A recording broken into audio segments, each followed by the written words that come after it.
Welcome to another episode of the STR Sisterhood. I'm your host, Stacy St, and I am so excited to spend a few minutes with you today.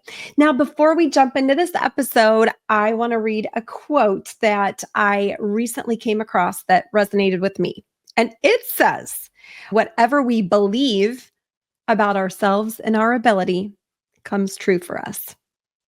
Those wonderful words come to us from magazine editor, Susan L. Taylor. Now, in today's episode, we are jumping into a fun conversation with Denise Vaughn, and we are hearing all about her journey from going from a dental hygienist to a short-term rental powerhouse. And I can't wait for you to meet her. So without further ado, let's jump into my conversation with Denise. So today we are here with Denise Vaughn, and we're talking all about how to keep your property in tip-top shape so you can cash flow as much as possible. Denise, thank you so much for being with us. Thank you. Thank you. It's an honor to be here. It's such a privilege. Thank you, Stacy. Oh my gosh. Well, let's first have you share a little bit with our audience about who you are and what you do. Well, I'm Denise Vaughn. My business is Denise Vaughn Investment Property Concierge. And a little bit about my background. When I was a dental hygienist, when I was 25 years old, back in 2005, I decided to move to Nashville. And I moved to Nashville with an ex-boyfriend. We moved to start doing real estate and start investing because at that point, Nashville was about to boom. And so we saw that, so we moved there. And I was kind of a slumlord for a while. I was taking care of properties at 25, but I probably shouldn't have even been in. But it was so fun. I learned so much and just started my investor journey that way. But then I was like, well, I need to make money. Also, I need to make some other income. Just a minor detail. Yeah. So I have this dental hygiene degree. And I said, well, I'm going to work for the best dentist in Nashville. If I'm going to work, I'm going to manifest working for the best dentist. And so I went online and I found a dentist named Dr. Dennis Wells, who we took care of celebrities. Dolly, Parton, all the country music celebrities, A-list actors, rock stars. It was absolutely incredible. And just a lot of entrepreneurs, people that had really big lives. And I learned so much during that time. It was really fascinating. And fast forward, I was there 18 years. So I'm learning, I'm growing, I'm just had such a passion for the people I was taking care of. Well, then I got divorced and I said, hey, what am I doing stuck in an office every day? I was starting to feel, that feeling you're like, I'm dying inside. Yeah. Yeah. So I said, well, I need to start a business where I can take care of people, just not their teeth. And so I'm like, I want to take up everything else but your teeth. And so I came up with Denise Vaughn Concierge, which is my first company. And I said, I don't know, whatever you need help with. You need help with your house, you need personal assisting, whatever it is. So I started that. And then with the divorce, I had custody of my kids half the time. So that every other week I was free. I'm like, why am I in Nashville? I want to live at the beach. And so that evolved to let's move my business to the beach. And I started taking care of people's second homes there. And so I'd go down, take care of their second homes, go back the next week, take care of clients in Nashville, take care of my kids. And so that's how that progressed. And then I got a call from a gentleman, Napoleon DeChudis, who's now my husband. And he said, he's a realtor for the short-term shop. And he said, hey, I need help. I am in Destin one day and I get a call from a client who needs packages put in Port St. Joe, which is 2 hours away with no traffic. And if they're shopping, it can take 4 hours. He goes, I need help to support my real estate clients who don't live here, who are investors. And this huge light bulb went off in my head. I was like, oh my gosh, this is my niche. And so he and I together, he helped me to learn about their short-term rental market down on the beach and learn about the clients and really figure out what people need. And I've learned so much through Avery and Luke Carl. It's been absolutely amazing. I love the communities, the people. And then I got to meet Brenda Carls, who you guys all know, Yeah. the owner of the mortgage shop. And I was like, hey, I resonate with you. We're both short, brunette. You have good teeth. Both of you have good teeth, right? And funny story. So I asked her if she'd like to be my business partner because I wanted to expand into the Smokies and in the Forgotten Coast, but I didn't have the bandwidth to do that on my own. So I asked her to be my business partner, and she said, "Yes, I can do this." And so, funny story about us is we both used to take care of Dolly Parton. She sang backup for Dolly for years. I cleaned Dolly's teeth for years. So it's a really weird. That is so fun. I know. And so her and I became business partners, and now we're rolling in the Smokies. We're all on the Emerald Coast, the Forgotten Coast, and this is where we're at. So that's my story in a nutshell. That is so fun. Now, I'm going to ask you a whole bunch of questions that are pertinent to short-term rentals. But first, I have to ask about some celebrities' teeth because I did not know these things. So I'm curious, what is the celebrity that had the worst teeth? I can't tell you. But there was that sometimes it would blow my mind. I would clean someone's teeth with the worst halitosis and just and I'm like, and then I see them on a video and they're singing in a mic with someone else right here. Yeah. And I'm like, so You're feeling bad for the microphone basically because they I don't feel bad for the microphone. I'm like, please use this mouthwash. Something else, it would help you. So, but then we transformed their smiles. So then it was like, he was like, we got it. I love that. Okay. Yeah. I don't know what I was thinking when I asked that question. Of course you couldn't tell me that. Of course you couldn't tell me Dolly's name because she's splashed it all over the website. That's right. And she has good teeth and they're beautiful and everything. Okay. So fast forward to today, you are operating this concierge service in multiple markets, and you are supporting owners in all different capacities with taking care of their homes.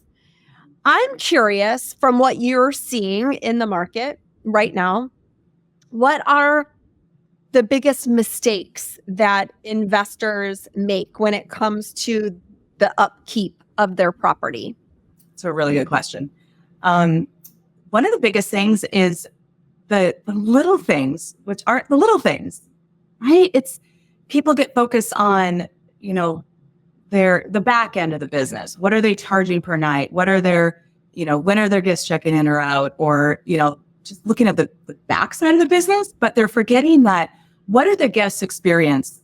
What is that customer service experience from the moment they put in a booking request? How is your responsiveness? How are your automations set up? How does your listing look?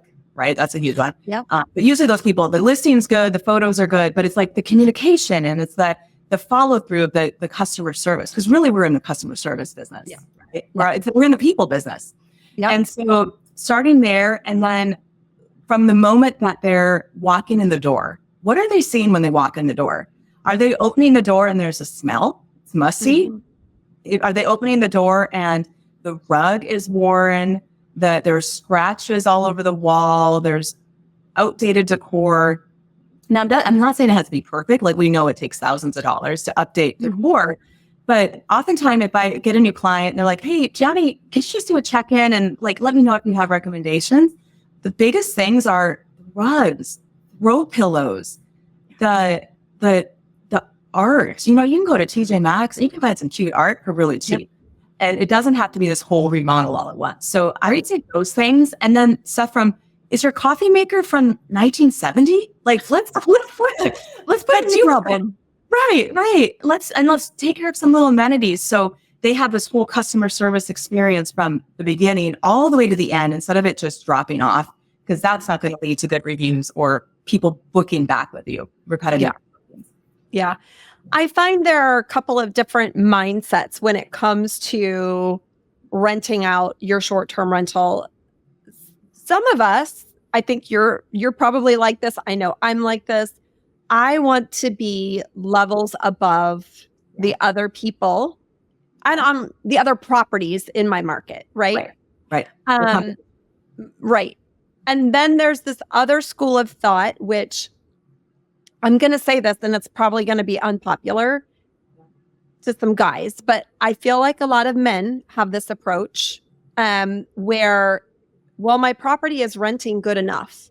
Exactly. Right. So why do I need to really invest more money? It's making money. So why not just let it be? I feel like I hear a lot of husbands say that, Mm-hmm. and my husband doesn't, just so we're all aware. Neither does mine. And I'm curious, do you see differences in how men and women approach their properties? I'm curious about that. Yes, because they're just naturally looking at the basics, right? They're looking more at the finances, or they're looking more at, is the couch comfortable? Can I take a nap on it? Is the bed comfortable? They're looking at those kind of things. They're not thinking about the amenities that us women look for. Mm-hmm. For instance, when I walk in a place now, the first thing I look for is the kitchen. Like, do we have good knives? Do we have cutting boards? Do you have, I went in one the other day. It was a new client who had purchased a property that had been rented, right? So it was fully stocked. And there was 50 corncob holders. And I'm like, all I can think of is these are weapons for these kids and jam each other's eyeballs out. But I'm like, you don't need that. And then you don't have a good can opener. Like, let's get the basics that as women who are usually in the kitchen, not always, but let's make their lives easier. Mm-hmm.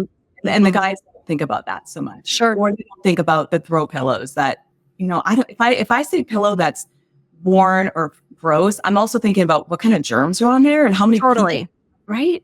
And so then I start to question the whole cleanliness of the entire place. And it just and you start looking for things too, right? Yes, you proactively. Where's the dirt? Where's the hair? Where? What? Like, there has to be something. I have a smelly throw pillow, there has to be something else. Yeah, for sure. For sure. I'm also curious to get your perspective if you see this a lot when it comes to, you mentioned like a throw pillow that might have a smell to it or something like that. But oftentimes, things like our bedding can just have general wear and tear to it.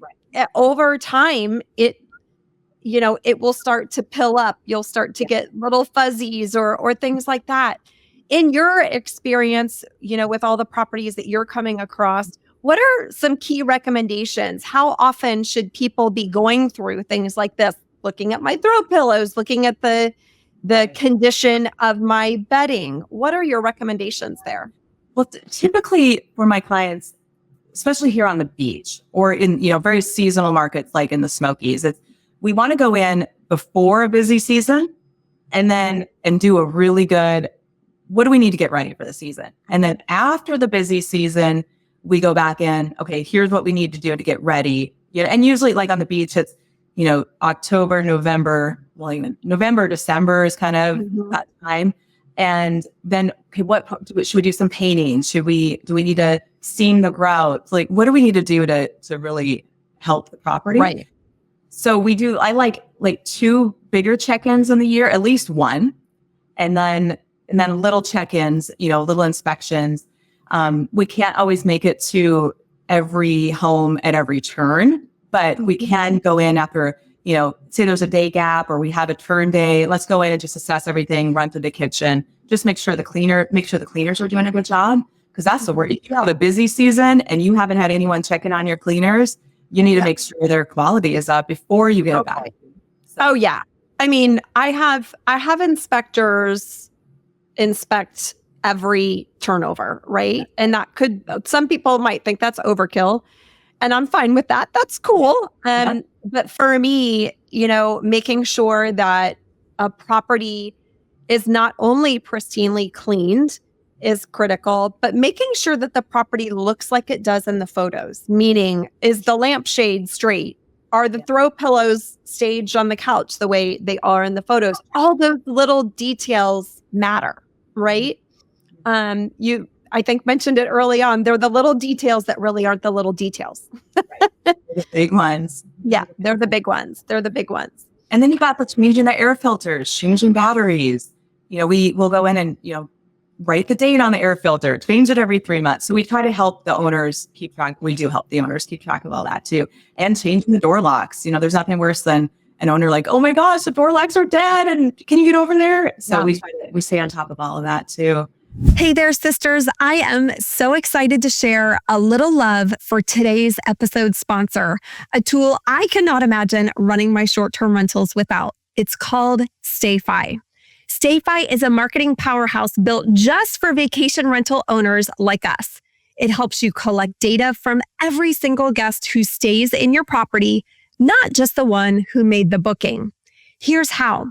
StayFi lets you create a custom branded Wi-Fi splash page, kind of like what you see at your favorite coffee shop. Every guest enters their info to get online, which means you capture names, emails, and phone numbers from everybody who walks through your door.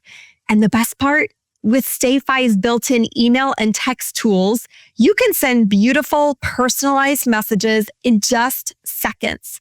That means more repeat guests, more direct bookings, and more control over your business. If you want to give it a try, and I highly recommend you do, head over to stayfi.com/STR Sisterhood and use the code Sisterhood to get 50% off your first 3 months. This is the kind of tool that helps you grow smarter, and you, my friend, deserve that. And so sorry to interrupt you, do you have almost a preventative maintenance schedule or checklist that you utilize, and then people are scheduling with you every quarter or before and after their busy season? What does that look like? Yeah, so it's kind of a mix because most of my owners are very involved investors. You know, they're keeping their own like, hey, Denise, it's time for this. But then I also help them. You know, we haven't done this, or, you know, it's a combination of both. But we have a whole check-in list that our concierges will go through.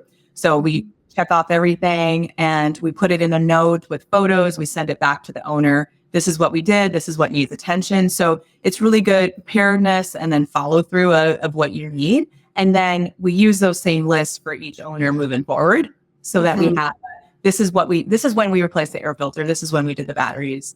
Right. When we cleaned the grill, which is when we, you know, all those different things.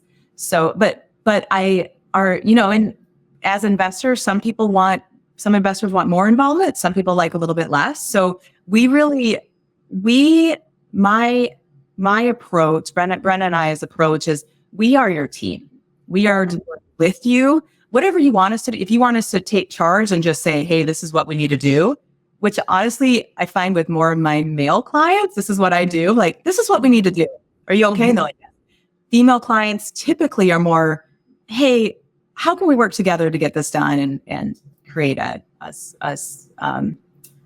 routine of. Yes. This time, that was the word. Yeah. And so I'm curious, from, you know, the clients that you're working with, both men and women, what is your recommended cadence for inventory? Because this is also something that I feel like it goes under the radar, the whole inventory thing. So people are, yes, they're inspecting the turnovers and okay, great. The pillows are still on the couch. Right. But where in the heck is the set of measuring cups that I had in my cupboard? So what are your recommendations on how often we're actually conducting inventory in the properties? Well, we typically, every time we go into property, we're doing a small version of that. You know, we're going to the kitchen and we kind of just know, like, this is what should be in this drawer. This is what should be, you know, so we're always looking at that. But then for sure, once a year, and usually during the slow season, January and February, we were slammed here on the beach with inventory. And, you know, then we'll go and make a list of all the sheets and pull out, you know, pull out everything from the cleaner's closet. Pull out the stained sheets and the stained towels. Like, it's amazing how many get stuck in there. So like, I think the cleaners feel bad to toss them, and then they just get mixed in there. So pulling them all out, count them up, make a list. And then with the owners, we decide, what do we need to purchase? And some owners they want to do all the purchasing themselves and they have it sent to us and then we bring it over, or we'll go to Sam's Club, we'll shop on Amazon. So we can do the shopping as well. But for sure once a year, Yeah. but really it's like twice a year when you have a market that is year round, like it is down here on the beach. And then just little things along the way. And also if you have really good cleaners who keep up with it, like, hey, you're running out of soap, that really helps too. But sometimes they get busy. The cleaners work so hard and they have a lot to keep track of. So, it's all just coming together as a team and figure out what works for the amount of flow you have coming in with your property. Yeah. I will share with you, when I first started purchasing short-term rental properties and when I first started managing my own inventory of properties as well as other people's, I never in a million years thought that I would be keeping inventory of sheets or shampoo or cleaning supplies. I mean, we have a huge storage unit just full of inventory. And it is the thing in and of itself to manage the inventory of supplies. Yeah. And yet it's often easy to overlook making sure that you're keeping a good inventory of what's within the property, right? Exactly. Because, one of the things that I feel like is so important for a property owner is obviously during a turnover to make sure that anything that's missing or damaged is reported immediately so that, when we have a damage protection policy on every reservation. So we will file a claim for that so that our owners don't have to take that money out of their pocket, right? We can help keep as much money in our owners' pockets as possible. But if nobody's paying attention to those things can start going missing very easily. I still say that spoons are like socks in a dryer. Like, where do all the spoons go? That's what I want to know. A little bowl with a bunch of spoons just sitting there. Like, I got him again. I got him. Yes. I walked in a house the other day and I hadn't been in there in a while. Only because they're booked and the owner was like, no, it's like, I walk in the front door, like, where's a massive piece of art that used to be here? And they're like, oh, it's not there, right? And like cleaners miss it the first time and then they don't think about it. And yeah. That's why I feel like it's also so important to share your listing photos with your cleaners and with your inspectors. Yes. Because it may not be a situation where they're coming into the same property every time, right? They're there to do a job. And I don't want to say that they're churning and burning, but they're trying to get through their own checklist. Right. If they don't know what's supposed to be where, it can be very difficult for them to know, hey, this is missing, right? Right. I actually walked in one time and there was a foot poof, an ottoman foot poof that was totally missing out of a unit. And I'm like, where's the poof? Yeah. And we ended up finding the poof. And there was a reason why it was missing, but I was able to track it down through our back end systems, right? It's where's the poof? Where's the poof? Right. But I think it's so important to have systems in place to be able to monitor your inventory, track what's in the property as well as the supplies. And it sounds like you agree. You agree. 100%. Or guests will just move things around. You walk out like, why is this dresser in the living room now? Like, and nobody, right? So I'll tell the owners, like, did you ask the cleaners to do that? So it's a lot of communication back and forth too of like, hey, this isn't right. And they're like, oh my gosh, thank you. Yeah. It belongs. Yeah. Well, let's do. Yeah. I'm curious, how often as a concierge are you interfacing with the cleaning teams at all? Or are you only interfacing with the owners? What does that look like? Down here on the beach, I'm Elsa's cleaning service is that's our go-to. She's been cleaning her app for years. So she and I work together and we even work together on some installs occasionally. I'm like, hey, can you help me make it perfect? And so her and I have a great relationship. And so if I go in a house and I'm like, hey, and it's rare with her, but I'm like, hey, your cleaners, they miss the coffee pot, right?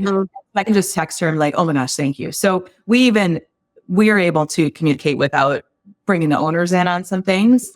Other things that owners will do, joint text with both of us, like, hey, we're going to work together to come up with inventory, supplies. And so, but in general, it's kind of, we try to go in after the cleaners are finished, even if it's a turn day and we only have a couple hours, we try to go after they're finished to truly inspect. But occasionally we come in and then I just make sure the cleaners know, like, I'm not here to boss you around or tattle on you. I'm here to make your job easier, the owner's job easier. Like, we're all a team. So that's really important to me, is we're a team and we all make mistakes. Mistakes are only lessons that we get to learn from. So yes.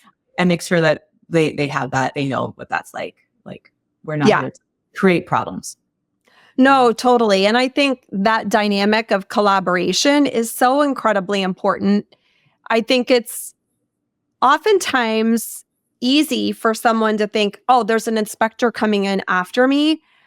They're trying to catch things. They're trying to make my life difficult. And so I find that on our team, it's really important for the cleaning teams to understand why the quality control teams come in after them, right? And the way that I position it, it's like, listen, let's think about proofreading a document, okay?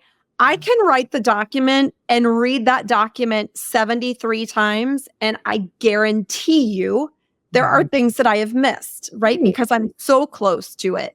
So having a second set of eyes is so incredibly helpful to make sure that we're providing the very best for our guests when they walk in the door. So that's how I more reviews, better reviews, more bookings, and more jobs for the cleaners. Right. That's what I try to explain too. It's all we're all in it to be successful. Yeah. Right? We're all make some money, be successful, and help the guests have an amazing experience. I am curious. I know you couldn't tell us which celebrity had the worst teeth, but I'm curious if you could tell us, what is one of the worst experiences you've had where you've walked into a property and thought, oh my gosh, don't tell us the owner or the address, but situation.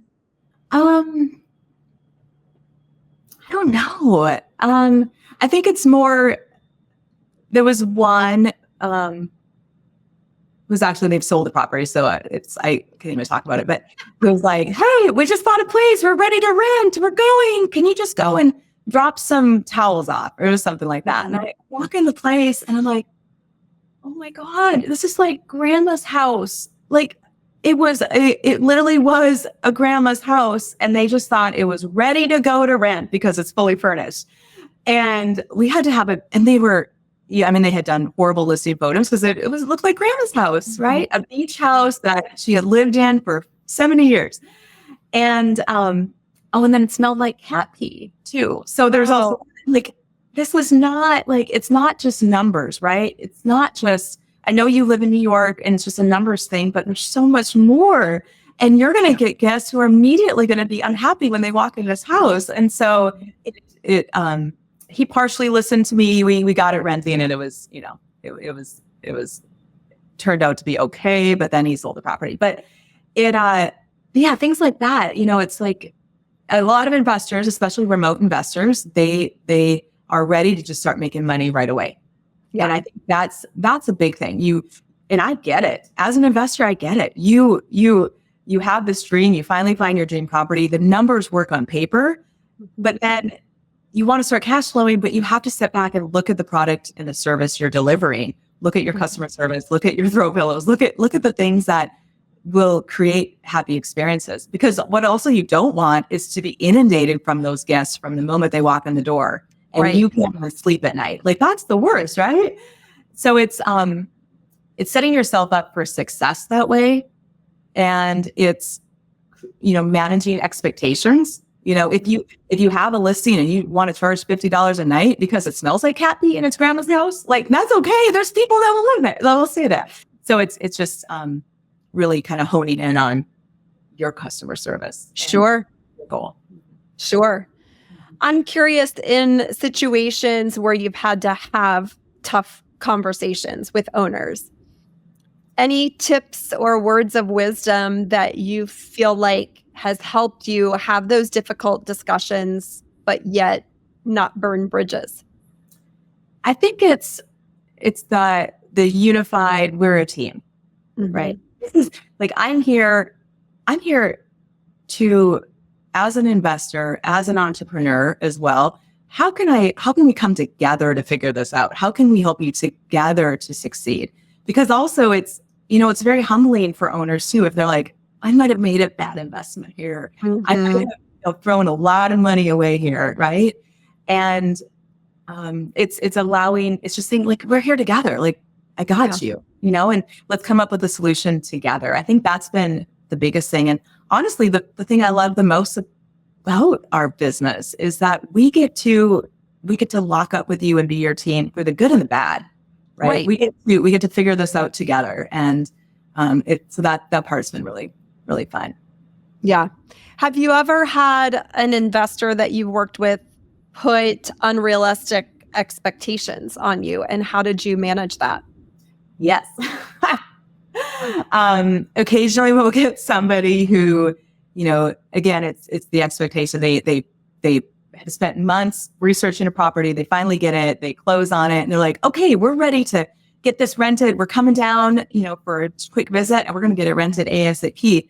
And I just need you to do all this work in a couple of days. And you're like, well, okay, let's sit back. I'm like, yes, ma'am. Yes, ma'am. We are here. We got you. But there are some limitations we're not superhumans, and shipping delay, like, there's a lot. So I try to show them everything that they haven't looked at, right? Again, the tunnel vision they're looking at, they just want to get that property rented and start cash flowing.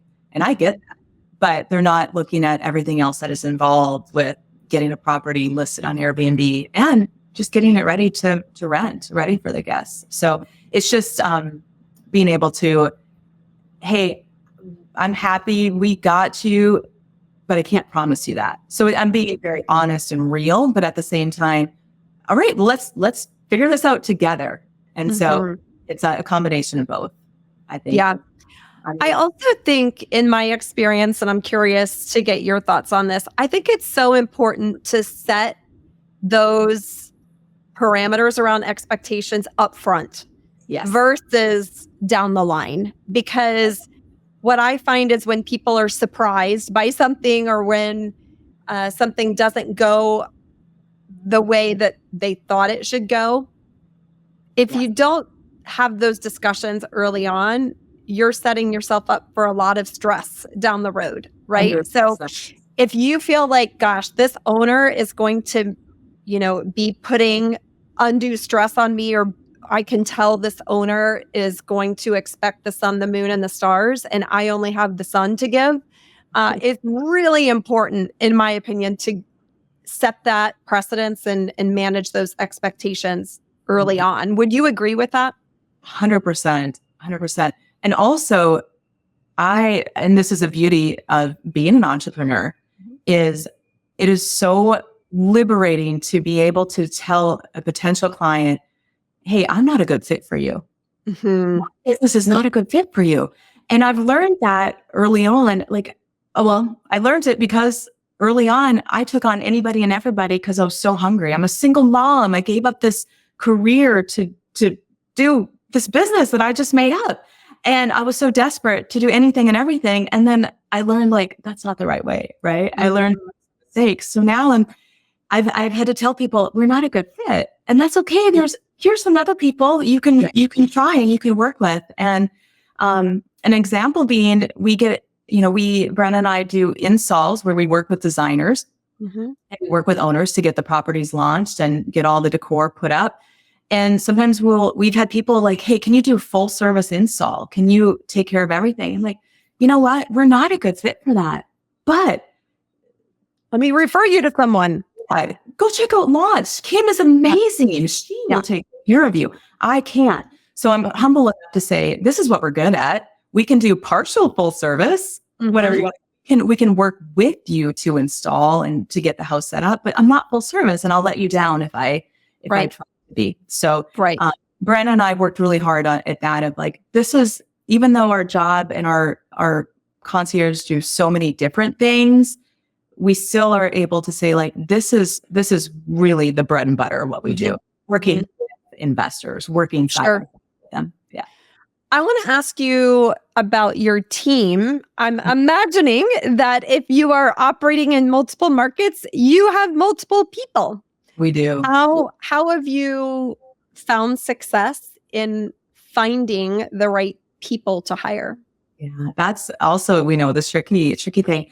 I'm a huge manifester. Like, I am huge on writing down what I want, believing it to be true, writing it down in I am statements, and amen, sister. Yeah, and embodying it. Like, this is what I want. And so I really started writing down who I want on my team. And just like I did with Brenna, like, I want you to be my partner. You're brilliant. You're smart. Like, can we do this?